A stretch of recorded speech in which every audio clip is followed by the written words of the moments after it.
एक डॉक्टर बड़ी तेजी से हॉस्पिटल में पहुंचा। उसे किसी एक्सीडेंट के मामले में तुरंत बुलाया गया था। अंदर घुसते ही उसने देखा कि जिस लड़के का एक्सीडेंट हुआ है उसके परिजन बड़ी बेसब्री से उसका इंतजार कर रहे हैं। डॉक्टर को देखते ही लड़के का पिता बोला, आप लोग अपनी ड्यूटी ठीक से क्यों नहीं करते हैं? आपने आने में इतनी देरी क्यों लगा दी? अगर मेरे बेटे को कुछ हुआ तो इसके जिम्मेदार आप होंगे। डॉक्टर ने कहा, आई एम सॉरी, मैं हॉस्पिटल में नहीं था और कॉल आने के बाद जितना तेज़ी से हो सका मैं यहाँ आया हूँ। कृपया आप लोग शांत हो जाइए ताकि मैं इलाज कर सकूँ। तब लड़के का पिता गुस्से में बोला, क्या इस समय अगर आपका बेटा होता तो क्या आप शांत रहते हैं?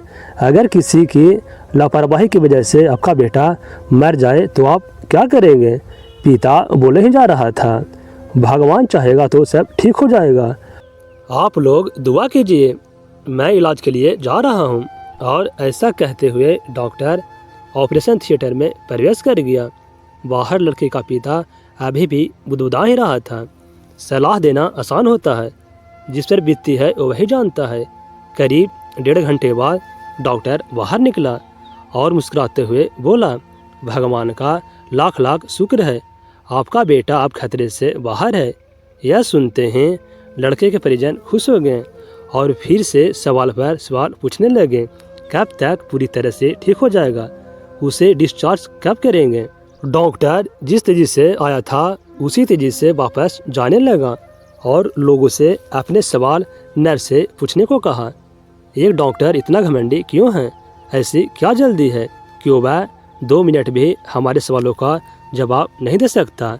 लड़के के पिता ने नर्स से कहा। नर्स लगभग रुआसी होती हुई बोली, आज सुबह डॉक्टर साहब के लड़के का भयानक एक्सीडेंट में मौत हो गई और जब हमने उन्हें फ़ोन किया था तब वह उसका अंतिम संस्कार करने जा रहे थे और बेचारे अब आपके बच्चे की जान बचाने के लिए आए थे और अब अपने लाडले का अंतिम संस्कार करने के लिए वापस लौट रहे हैं। उनके लड़के के परिजन और पिता स्तब्ध हो गया और उन्हें अपनी गलती का एहसास हो गया। दोस्तों, बहुत बार हम किसी सिचुएशन के बारे में अच्छी तरह जाने बिना ही उस पर रिएक्ट कर देते हैं, पर हमें चाहिए कि हम उस पर नियंत्रण रखें और पूरी स्थिति को समझे बिना ही कोई नकारात्मक प्रतिक्रिया न दें, वरना अनजाने में हम उनसे ऐसा ठेस पहुंचा सकते हैं जो हमारा भला ही सोच रहा हो। तो दोस्तों, अगर कहानी अच्छा लगा है तो वीडियो को लाइक करें, शेयर करें और दोस्तों हमारे चैनल को जरूर सब्सक्राइब कर लें। तो मिलते हैं एक नई कहानी में। धन्यवाद।